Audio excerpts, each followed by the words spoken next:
Allah sebagai Rabbku, Islam sebagai agamaku, dan Muhammad sallallahu alaihi wasallam sebagai nabi. Maka Allah Subhanahu wa taala akan meridhoi kita kelak pada hari kiamat. Alhamdulillah wassalatu wassalamu ala Rasulillah wa ala alihi wa sahbihi wa mawalah wa la hawla wa la quwata illa billahi wa ba'du. Kita lanjutkan kajian kita, masih membahas kitab Al-Janaiz, dan kita masih masuk pada hadis dari Buraidah radhiyallahu an, di mana Nabi sallallahu alaihi wasallam bersabda, al-mu'minu yamutu bi arakil jabin, bahwa seorang mukmin itu meninggal dengan berkeringat di dahinya. Hadis ini dikeluarkan oleh imam yang tiga dan disahihkan oleh Al-Imam Ibnu Hibban radhiyallahu anhu.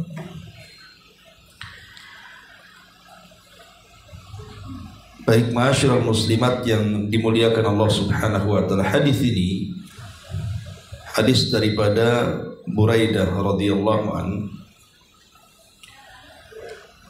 menjelaskan kepada kita tentang alamat dari alamat husnul khatimah, ciri-ciri daripada baik akhir perjalanan hidup manusia, di mana salah satunya seorang mukmin itu dinyatakan husnul khatimah apabila saat kematiannya terdapat keringat di dahinya.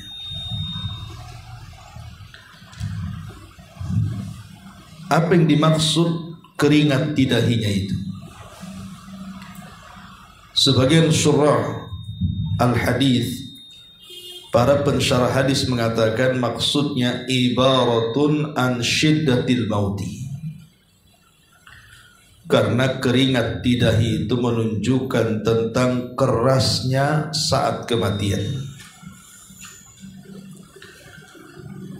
Dan kerasnya saat kematian itu kalau dialami seorang mukmin, maka boleh jadi itu akhir daripada pengguguran dosa dia. Jadi dengan kerasnya dia menghadapi kematian seorang mukmin sampai mengeluarkan keringat di dahinya, menunjukkan bahwa seorang mukmin saat kematian penuh dengan perjuangan,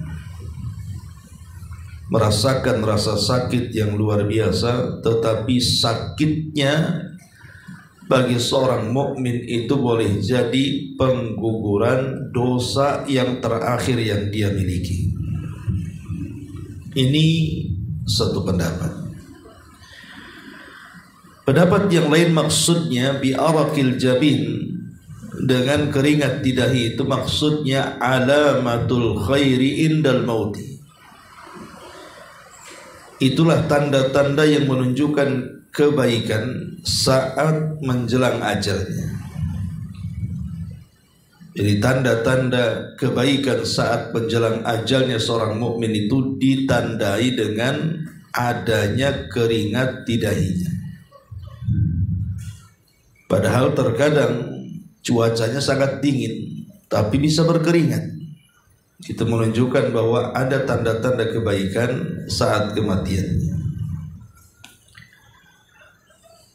Al-Imam Ibnul Malik rahimahullahu ta'ala, beliau mengatakan yashtaddul maut 'alal mu'min bihaitsu ya'riku jabinahu min asyiddati litamhisi dhunubihi aw litazayyudi darajatihi. Katanya Ibnu Malik, dia mengatakan yashtaddul mautu 'alal mu'min. Terkadang kematian bagi seorang mukmin itu sangat keras.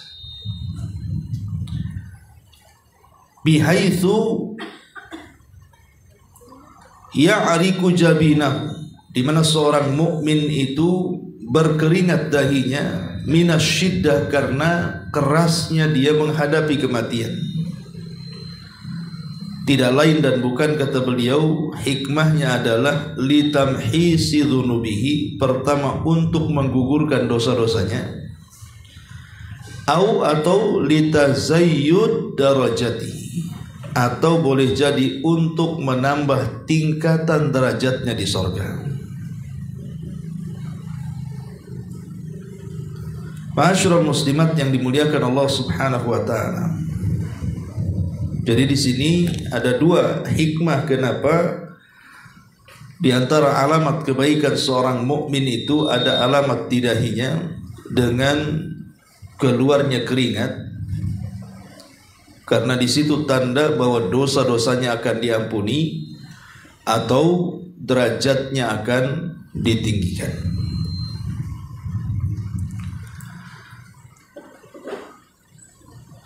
Al-Iraqi mengatakan, ikhtalafa fi ma'na hadzal hadis. Sebagian para ulama berselisih pendapat tentang makna hadis ini.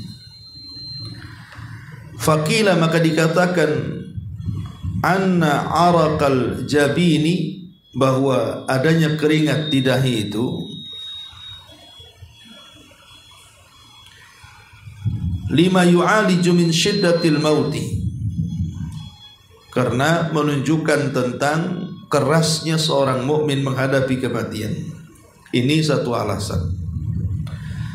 Alasan yang kedua, minal haya'i, karena rasa malunya seorang mukmin ketika menghadapi kematian dan akan menghadap Allah, sehingga perasaan malu seorang mukmin itu ditandai dengan keringat di dahinya.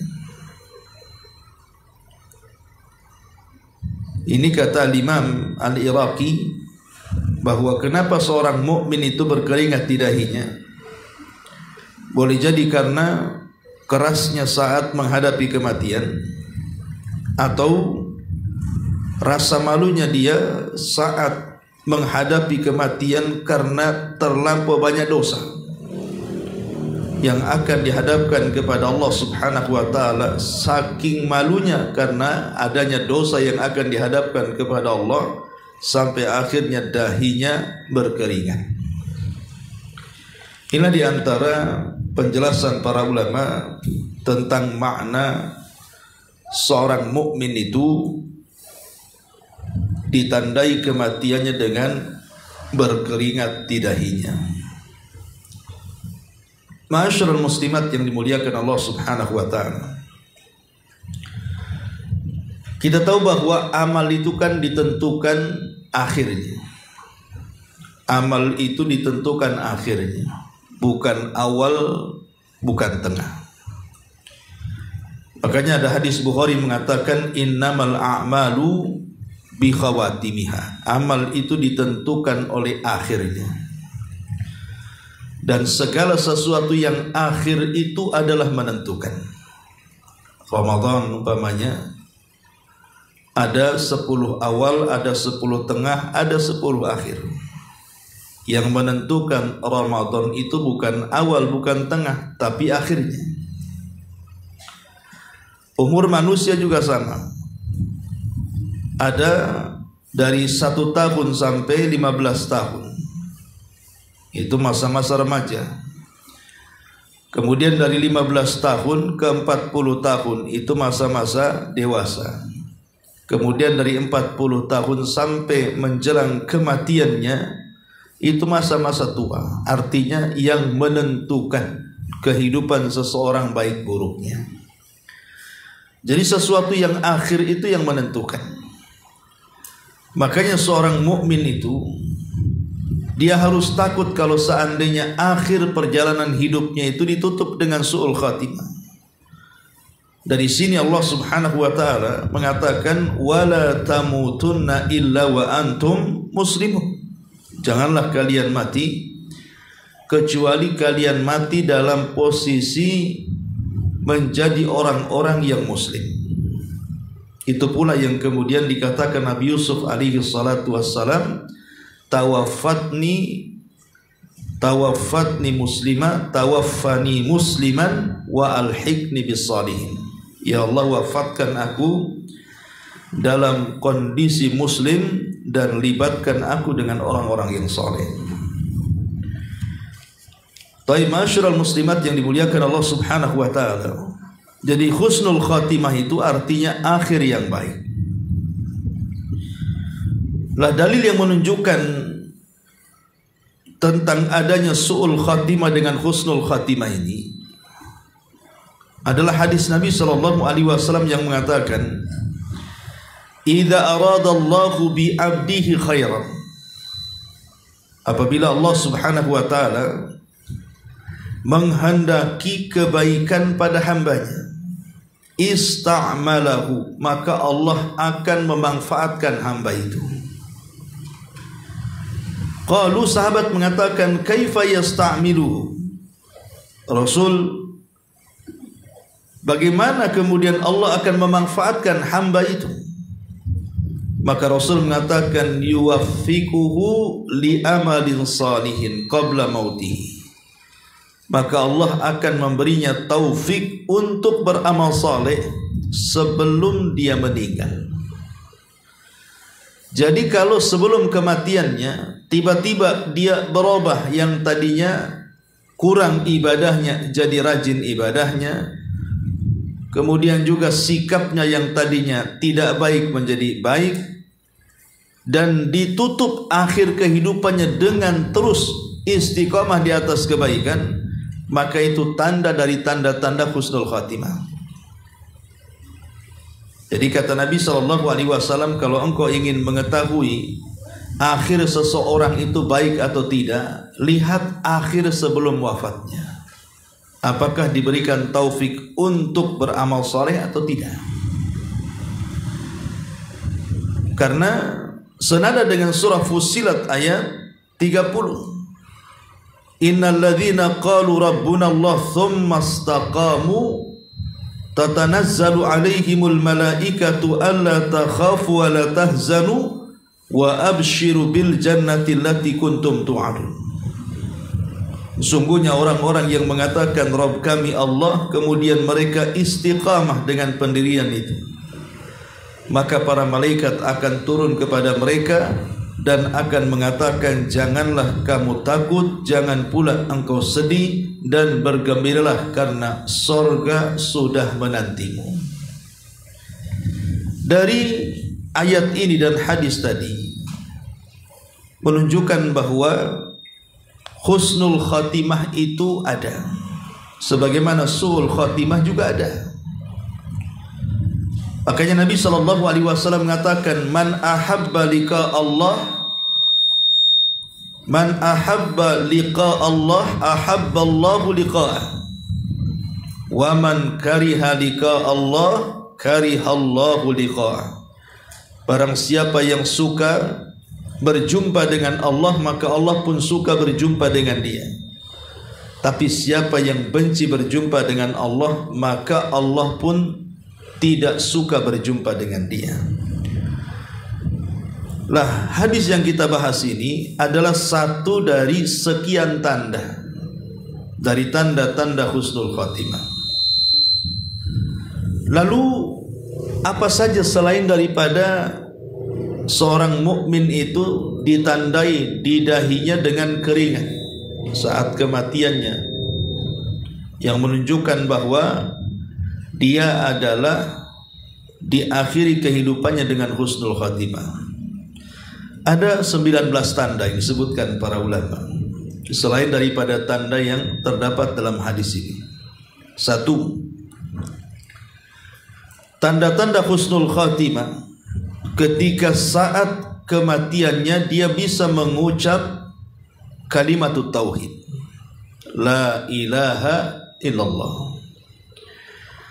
Karena Nabi SAW mengatakan, "Man kana akhiru kalamihi la ilaha illallah dakhalal jannah." Siapa yang akhir ucapannya kalimat la ilaha illallah, maka ia akan masuk surga. Dan subhanallah, kalimat ini sebenarnya satu-satunya kalimat yang memungkinkan diucapkan orang yang sedang sakaratul maut. Jadi kalimat yang paling mudah yang diucapkan orang sedang sakaratul maut adalah kalimat la ilaha illallah. Tetapi walaupun mudah mengucapkannya, rupanya tidak banyak orang mendapatkan taufik untuk mengucapkannya. Ini yang pertama. Yang kedua, meninggal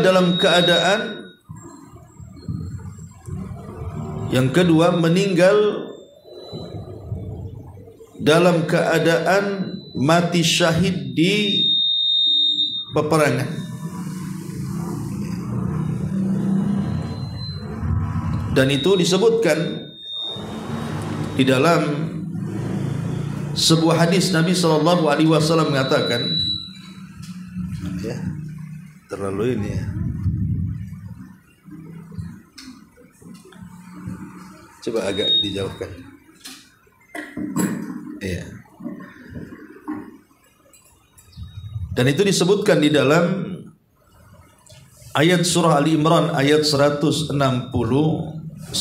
sampai 171. Wala tahsabanna alladhina qutilu fi sabilillahi amwatan bal ahya inda rabbihim yurzaqun. Janganlah kamu mengira bahwa orang-orang yang gugur di jalan Allah itu mati, bahkan mereka itu hidup di sisi Tuhannya dengan mendapatkan rizki yang terus menerus. Ayat ini ada asbab nuzulnya. Jadi ayat ini turun kepada ayahanda Jabir ibn Abdullah radhiyallahu anhu, namanya Abdullah ibn Haram. Jadi saat Abdullah ibn Haram ini gugur di perang Badar, gugur di perang Uhud, Nabi SAW menghabarkan kepada Jabir, karena Jabir ketika ayahnya meninggalkan sedih. Bagaimana tidak sedih? Dia orang tua satu-satunya, sementara dia harus memikul beban menanggung 9 adiknya. Ibunya sudah meninggal, kemudian itulah orang tua yang terakhir. Tiba-tiba Allah takdirkan mati syahid. Jadi Jabir ini akhirnya sedih. Karena sedihnya dia pun menangis di hadapan jasad orang tuanya. Maka Nabi SAW menghampiri Jabir, kemudian menjelaskan, wahai Jabir, menangis atau tidak menangis, ayahmu telah mati syahid. Dan Allah Subhanahu wa ta'ala telah mengajak bicara ayahmu tanpa penerjemah. Kemudian Allah mengatakan kepada ayahmu, tamanna ya abdi, berangan-anganlah wahai hambaku. Kira-kira kalau engkau menghendaki sesuatu, kira-kira mau minta apa? Maka kata ayahandanya Jabir, Abdullah ibn Haram, dia mengatakan, ya Rabb, aku tidak berangan apapun kecuali kau hidupkan kembali kami ke dunia, biar kami bisa berjihad kedua kalinya dan mati syahid kedua kalinya. Tapi Allah mengatakan tidak mungkin, mustahil, orang yang sudah mati hidup lagi. Kemudian kata Abdullah ibn Haram, kalau orang mati tidak mungkin hidup kembali, kalau begitu habarkan kondisiku kepada Jabir dan keluargaku. Habarkan kondisiku di sisimu kepada Jabir dan keluarganya. Maka dari sini turun ayat, wala tahsabannal ladzina qutilu fi sabilillahi amwatan bal ahya inda rabbihim yurzaqun. Jangan kamu mengira bahwa orang-orang yang gugur di jalan Allah itu mati, bahkan mereka itu hidup di sisi Tuhannya dengan mendapatkan rizki mereka dalam keadaan gembira. Jadi habarkan kepada Jabir, jangan sedih, itu maksudnya. karena ayahnya sudah mendapatkan apa yang dikehendaki semua manusia, mati syahid. Ini yang kedua. Yang ketiga, meninggal di malam Jumat atau siang harinya. Nabi mengatakan, ma min muslim yamutu yaumal jum'ati aw lailatal jum'ati illa waqahu Allahu fitnatal qabri. Tidaklah seorang muslim meninggal pada hari Jumat atau malam Jumat, melainkan Allah akan menjaga dia dari fitnah kubur. Jadi kalau seorang mukmin dipilihkan hari meninggalnya Jumat atau malam Jumat, boleh jadi itu salah satu dari tanda-tanda husnul khatimah. Kemudian yang keempat juga, al-mu'min yamutu bi arakil jabin, sebagaimana hadis yang kita baca, seorang mukmin itu wafat dalam keadaan berkeringat di dahinya. Kemudian yang kelima, mati atau meninggal karena sebuah penyakit. Jadi meninggal karena sebuah penyakit. Nabi SAW mengatakan, at-ta'un syahadatu likulli muslim. Wabah penyakit ta'un itu adalah mati syahid bagi setiap muslim. Penyakit ta'un di masa lampau itu sebuah azab. Jadi Allah Subhanahu wa ta'ala kalau mengadab sebuah kaum, maka yang diturunkan adalah ta'un. Dan itu banyak sekali kisah-kisah turunnya ta'un di zaman Bani Israel. Umpamanya kisah tentang sebuah negeri di Baitul Maqdis. Itu pernah terjadi ta'un yang menyebabkan ribuan melayang. Akhirnya kemudian yang selamat keluar dari Baitul Maqdis. Rupanya yang selamat ini juga ditakdirkan Allah cabut nyawa mereka tanpa menyebutkan apa alasannya atau apa penyebabnya. Karena itu digambarkan dalam Al-Quran, alam tara ilal ladzina kharaju min diyarihim wa hum ulufun hadaral maut. Tidakkah engkau melihat orang-orang yang keluar dari sebuah negeri, mereka menghindar karena sebuah kematian.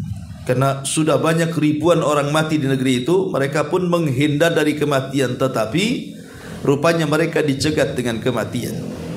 Jadi menghindar dari kematian tidak mencegah takdir kematian. Orang tidak mati karena wabah, bisa saja mati karena yang lain. Nah, dijelaskan oleh para ulama, ayat itu alam tara ilal ladzina kharaju min diyarihim ini, ada yang mengatakan bahwa ayat ini bercerita tentang Nabi Uzair. Ada juga yang mengatakan ayat ini bercerita tentang Nabi Hazkiel, di mana Baitul Maqdis pernah terkena penyakit taun, dan itu bagian daripada azab Allah Subhanahu wa taala. Kemudian yang kedua, kisah tentang Bal'am bin Ba'urah ketika hendak mendoakan keburukan kepada Nabi Musa dan Bani Israel. Rupanya Bal'am sudah tidak lagi mujarab doanya, karena yang didoakan seorang nabi. Akhirnya dia mengatakan kepada Jababirah, utuslah wanita-wanita kalian, godalah salah satu murid daripada murid-murid Nabi Musa, kalau sampai berzinah itu cukup mengadab mereka. Akhirnya diutuslah wanita-wanita cantik, kemudian mereka pun merayu murid-murid Nabi Musa. Rupanya Allah takdirkan ada satu murid Musa terbaik tergoda dengan wanita Jababirah ini. Akhirnya kemudian berzina. Setelah terjadi perzinahan itu muncul taun yang mengakibatkan 20.000 Bani Israel meninggal dunia. Dan taun itu tidak dilepas oleh Allah atau tidak diangkat sampai kemudian orang yang berzina itu dihukum dan dirajam. Jadi dari sini kita tahu bahwa taun itu bagi umat terdahulu adalah azab. Tetapi bagi umat Islam taun itu adalah rahmat, di mana orang-orang yang terkena penyakit taun maka dinyatakan mati syahid. Ya. Ini yang kelima. Yang keenam, meninggal dalam kondisi melaksanakan sebuah kebaikan atau ibadah. Ya, boleh jadi mungkin saat sholat dia meninggal, saat puasa dia meninggal, saat baca Quran dia meninggal, di tempat-tempat baik dia meninggal, di Mekah, di Madinah, dan begitu seterusnya. Maka itu juga di antara tanda-tanda bahwa ada kemungkinan dia mati husnul khatimah. Kemudian yang nomor 7, mati karena sakit perut. Mati karena sakit perut. Nabi SAW mengatakan, man mata fi al-batni fahuwa syahid. Siapa yang mati karena sakit perut, maka dia mati syahid. Jadi orang yang diuji dengan sakit perut, kemudian Allah takdirkan mati pula karena sakit perut itu, maka itu tanda-tanda syahidnya seorang mukmin. Dan itu husnul khatimah. Kalau seorang mukmin yang soleh dipilihkan kematiannya seperti itu, berarti itu tanda-tanda husnul khatimah. Kemudian juga yang ke-8, mati dalam posisi tenggelam.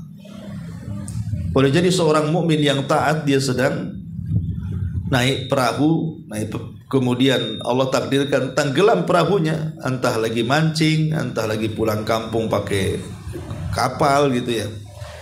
Allah pilihkan kematiannya seperti itu. Maka Nabi SAW mengatakan asyuhada'u khamsatun. Orang yang mati syahid itu ada 5. Salah satunya adalah al-ghariqu, orang yang mati tenggelam. Orang yang mati tenggelam itu juga salah satu alamat dari husnul khatimah. Kemudian yang ke-9, orang yang mati terbakar. Boleh jadi mungkin seorang mukmin ini terperangkap dalam sebuah gedung.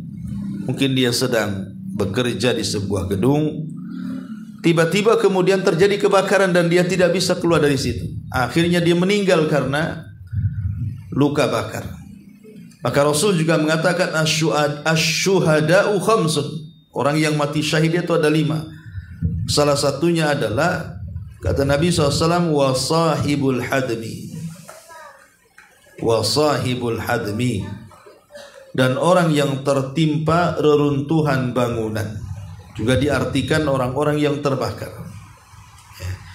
Kemudian yang nomor 9, yang nomor 10, meninggalnya seorang wanita saat melahirkan. Nabi SAW mengatakan, ketika sahabat Abdullah ibn Rawahah bertanya, Rasul,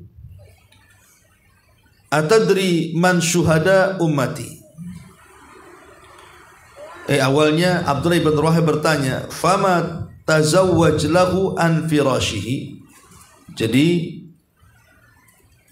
Abdullah ibn Rawahah ini radhiyallahu an mengatakan bahwa Rasul itu tidak pernah jauh dari tempat tidurnya. Kemudian Rasul mengatakan di pembaringannya kepada Abdullah ibn Rawahah ini, tahukah kamu siapa yang mati syahid dari umatku ini? Maka kata sahabat, Allah dan Rasulnya yang tahu. Boleh jadi mereka adalah qatlul muslim, orang yang mati syahid dalam rangka terbunuhnya seorang mukmin dalam pertempuran. Maka Rasul mengatakan kalau itu berarti orang yang mati syahid sedikit. Kemudian sahabat mengatakan, kalau begitu siapa lagi orang-orang yang mati syahid selain orang yang mati dalam pertempuran itu? Maka Nabi SAW menyebutnya, salah satunya adalah wal mar'atu yaqtuluha waladuha jam'ah. Kata Nabi SAW, dan seorang wanita yang meninggal dengan sebab anaknya, dia saat dia nifas dia meninggal dunia. Jadi seorang yang meninggal, wanita yang meninggal saat melahirkan, itu dianggap husnul khotimah alias syahid. Kemudian yang nomor 11,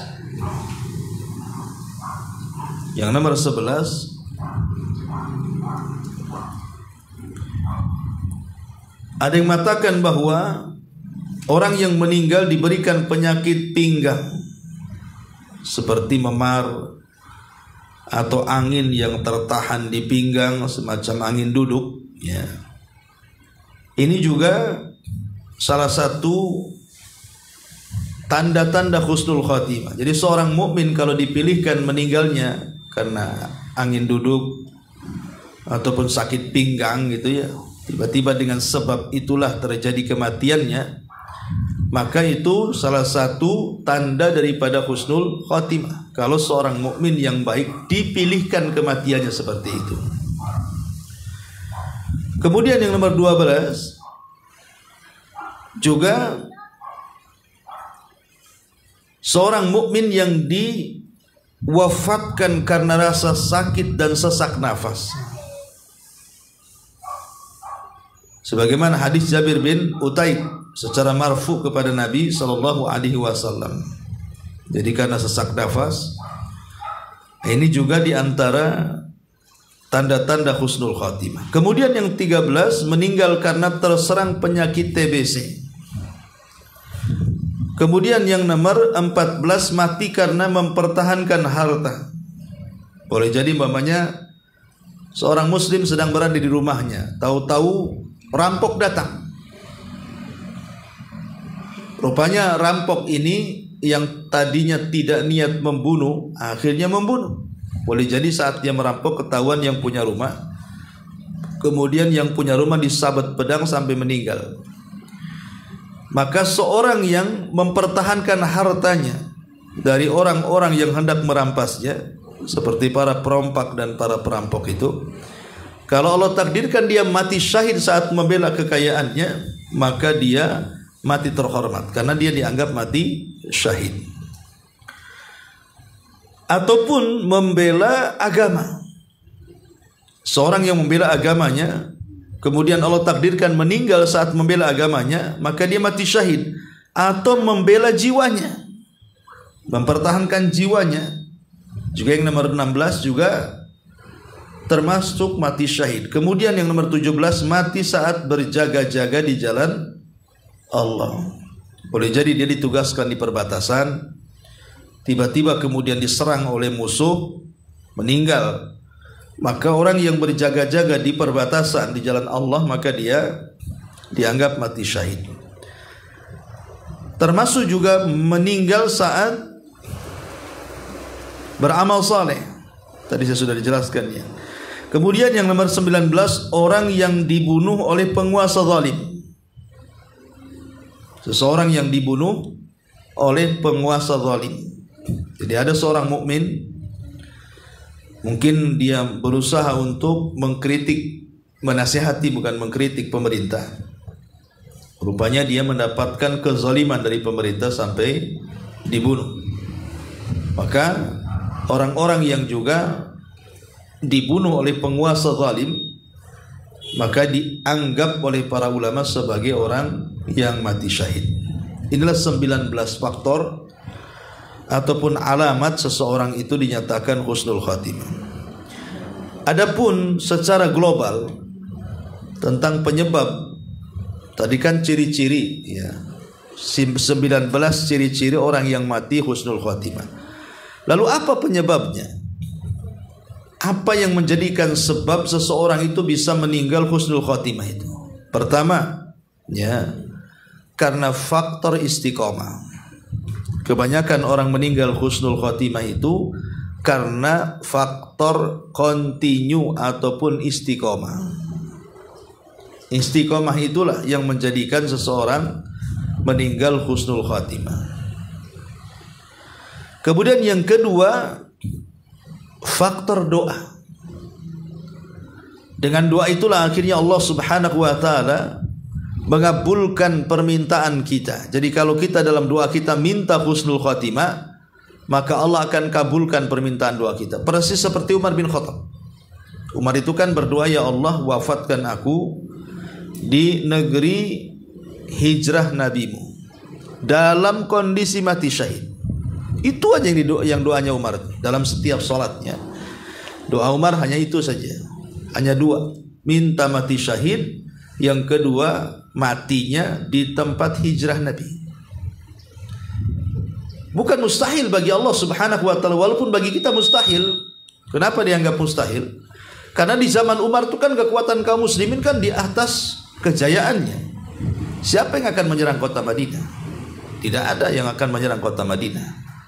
Tapi Allah subhanahu wa ta'ala takdirkan dengan masuknya budak Mughirah ibn Syu'bah, orang Majusi ini, sebagai pandai besi.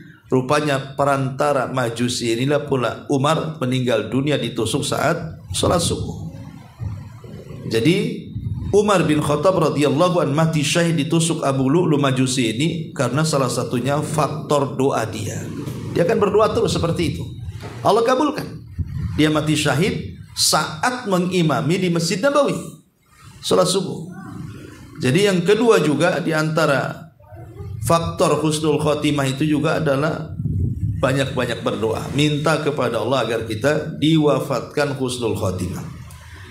Kemudian yang ketiga, ini juga yang paling penting, bukan hanya sekedar istiqomah, kemudian juga berdoa adalah mengerahkan segala kemampuan.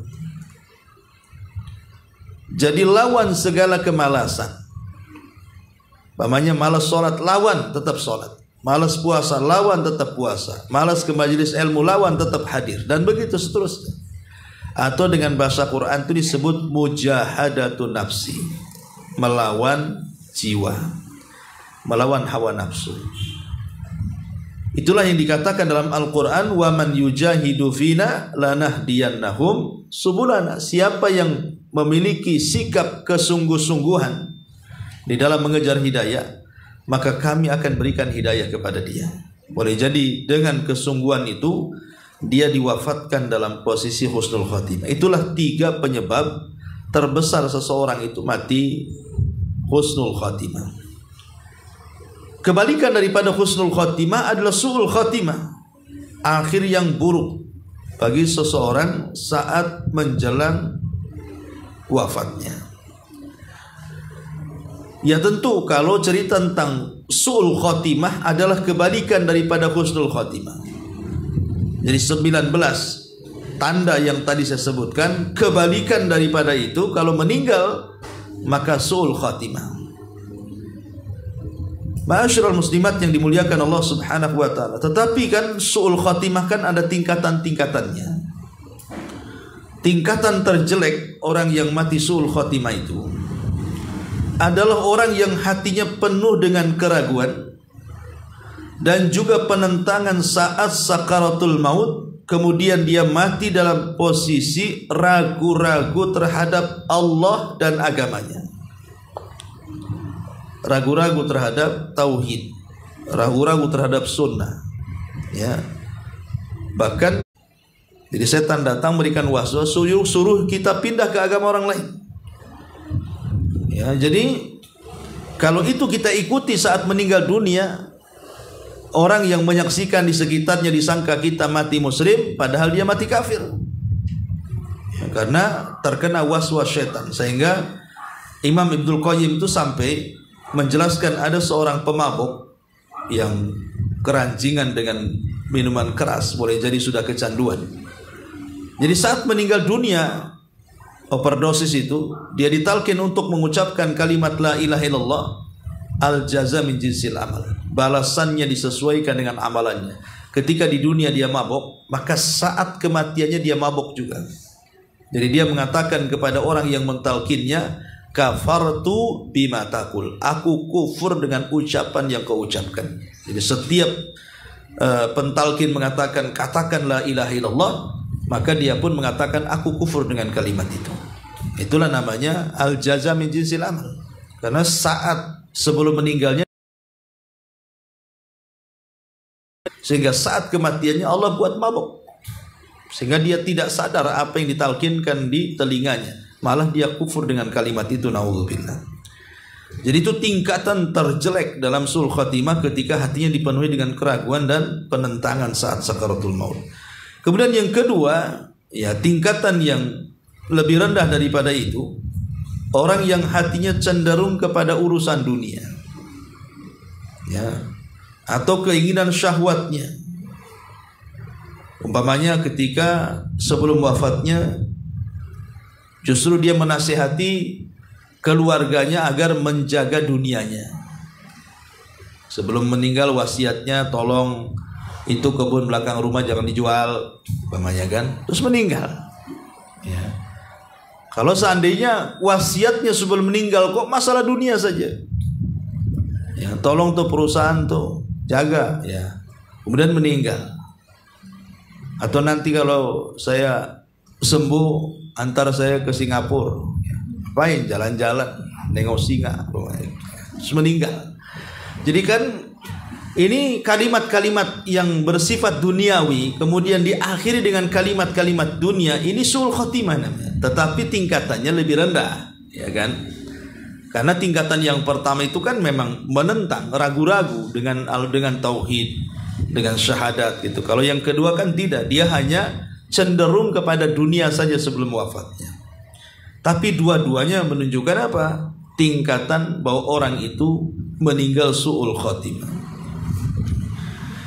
Nah dari sinilah kita tahu uraian-uraian bahwa seorang muslim itu harus berdoa kepada Allah Subhanahu wa taala dan diwafatkan dengan 19 tanda yang disebutkan para ulama. Wallahu alam, ini diantara keterangan hadis Buraidah radhiyallahu anhu. Baik, sampai di sini kita buat tanya jawab saja.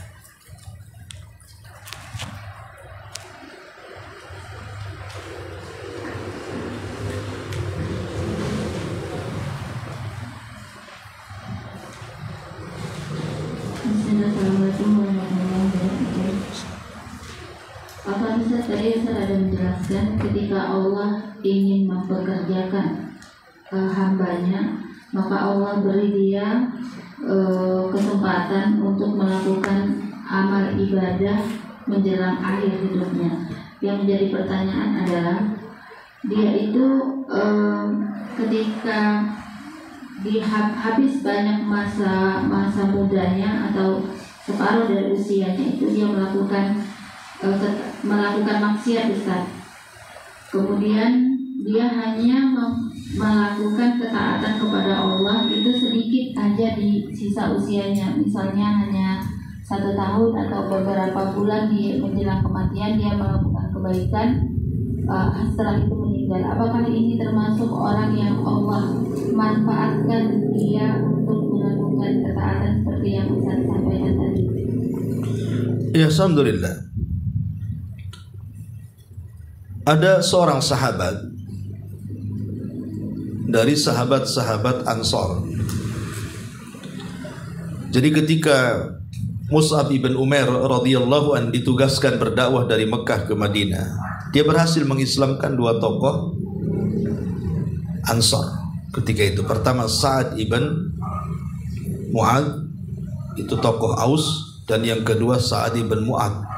Sa'ad ibn Ubadah itu tokoh dari Khazraj.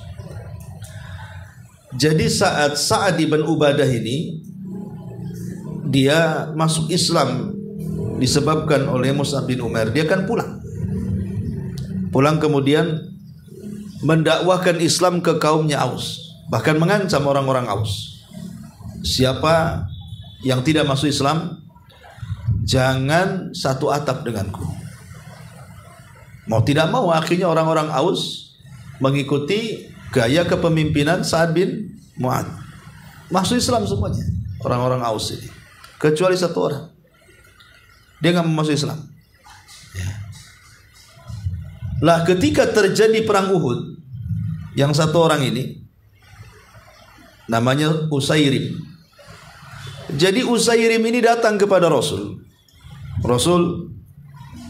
izinkan aku terlibat perang karena aku ingin membela kabilahku. Kata Rasul, tidak bisa, kamu masih musyrik. Kalau kau ingin berperang masuk Islam, kata Rasul. Kata Usairim, nggak mau saya. Kalau engkau nggak mau, nggak bisa kau terlibat perang. Akhirnya ketika sebentar lagi mau mengerahkan pasukan, karena Usairim tetap tidak diizinkan Rasul, tiba-tiba ketika menjelang-jelang detik pelepasan pasukan itu, Usairim datang kepada Rasul dan mengatakan, ya Rasulullah, baik saya akan masuk ke agamamu, izinkan aku perang, karena aku ingin membela kabilahku. Akhirnya kemudian Rasul mengizinkan Usairim perang setelah mengucapkan 2 kalimat syahadat. Akhirnya dia mati dalam pertempuran itu. Kemudian Nabi SAW mengatakan, Usairim fil jannah, Usairim ada di surga.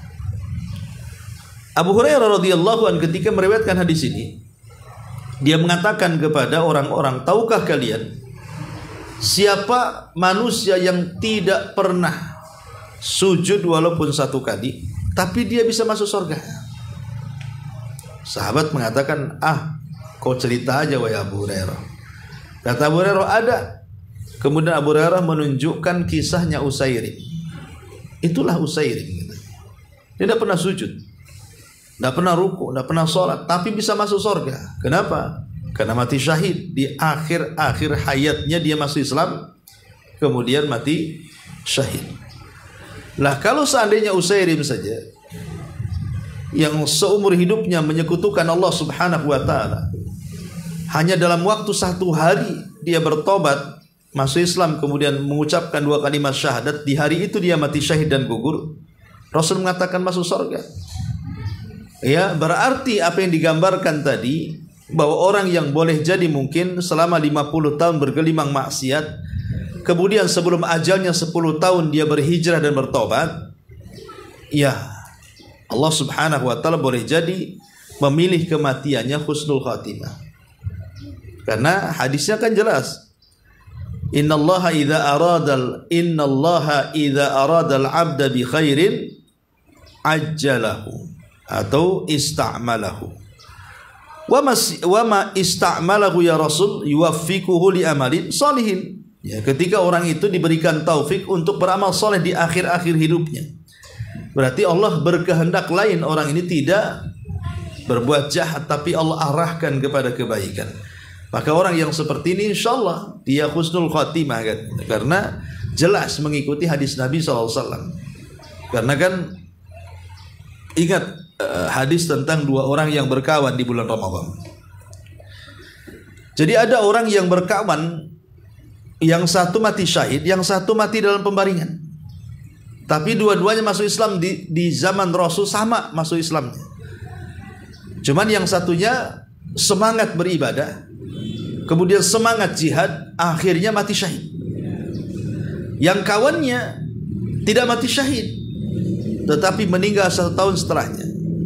Setelah dua-duanya meninggal, dihadapkan di pintu sorga, yang 1 tahun setelahnya yang mati di pembaringan disuruh masuk sorga duluan, sementara yang mati syahid belakangan. Jadi Tolha yang melihat fenomena seperti dalam mimpinya, dia terbangun. Dia bertanya kepada Rasul, kok Rasul saya mimpinya aneh nih. Kok ada orang mati syahid, kawannya tidak mati syahid, cuman bedanya 1 tahun setelahnya meninggal di pembaringan. Tapi kenapa ketika dihadapkan di pintu sorga, yang mati syahid belakangan, kawannya pula duluan? Kata Rasul, kenapa kalian heran? Bukankah orang yang tidak mati syahid, yang meninggal 1 tahun setelahnya, dia mendapatkan bulan Ramadan? Boleh jadi dia puasa di bulan Ramadan, boleh jadi dia mendapatkan Lailatul Qadar. Maka jarak dia bagikan jarak barat dan timur, katanya. Sudah wajar Allah masukkan ia ke dalam surga. Ya. Dari sini kita tahu bahwa terkadang ada amalan-amalan yang kita anggap remeh, lebih kecil, rupanya itu besar di sisi Allah. Tapi ada amalan-amalan besar di mata kita, rupanya kecil di sisi Allah, gitu maksudnya. Boleh jadi orang yang mungkin juga, ya setiap hari dia beramal soleh, setiap hari dia beramal soleh, dia mempertahankan keistiqomahannya, tapi sekali-kali tergelincir, kemudian tobat lagi, sekali-kali tergelincir, tobat lagi. itu tidak lebih baik daripada orang yang selama hidupnya dia tergelincir, tapi sekali taubat dia tidak pernah tergelincir. Walaupun boleh jadi mungkin hanya sebentar. Ya. Hanya sebentar, umpamanya hanya berapa puluh tahun secara ilmu dagang itu ndak balance gitu ya. Ibaratnya dosanya 50 tahun, tobatnya 10 tahun, itu kan ilmu dagang nggak modalnya belum balik itu namanya. Masih banyak dosanya dibandingkan pahalanya kan. Tapi kan Allah Subhanahu wa taala terkadang Maha Rahim. Diberikannya waktu-waktu tertentu di mana waktu itu kalau kita dapat umpamanya bisa menutup dosa-dosa kita, seperti Lailatul Qadar. Kalau orang mendapatkan Lailatul Qadar berarti sama dengan beribadah 83 tahun, itu kan bisa nutup dosa. Nah, contoh seperti itu ya. Maka pertanyaan tadi ya bisa saja orang yang ditutup kehidupannya dengan kebaikan maka masuk di antara husnul khatimah. Wallahu a'lam. Satu lagi Ustaz, kembali kepada topik yang tadi Ustaz, sebab-sebab husnul khatimah adalah yang istiqomah. Nah, istiqomah ini apakah dia keterusan dalam ketaatan, atau orang yang jatuh kemudian tobat, jatuh kemudian tobat, jatuh ke dalam maksiat kemudian tobat lagi, apakah ini bisa disebut dia istiqomah dalam hidupnya Ustaz? Ya, alhamdulillah.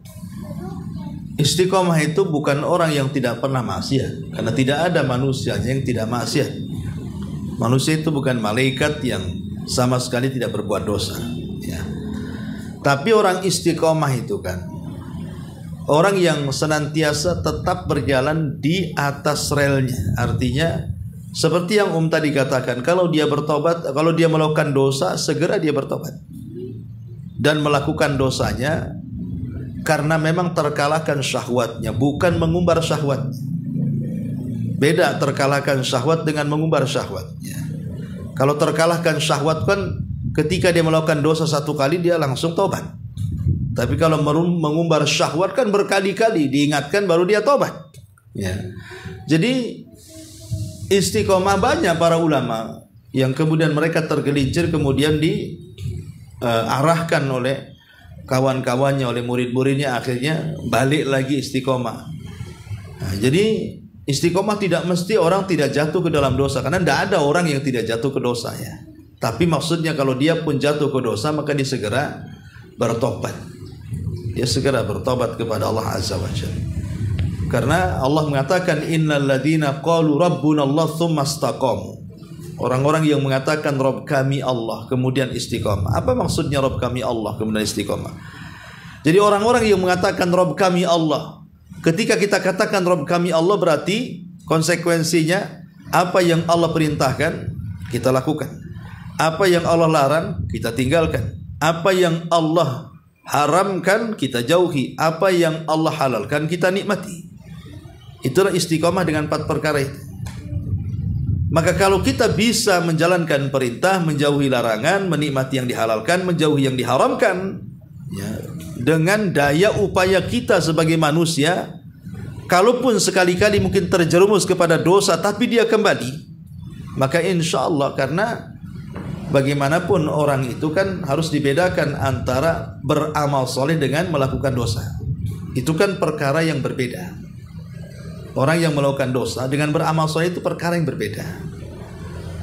Karena ada di masyarakat, contoh umpamanya yang sering saya contohkan, ngapain pakai jilbab kalau seandainya lidahnya masih menggibah?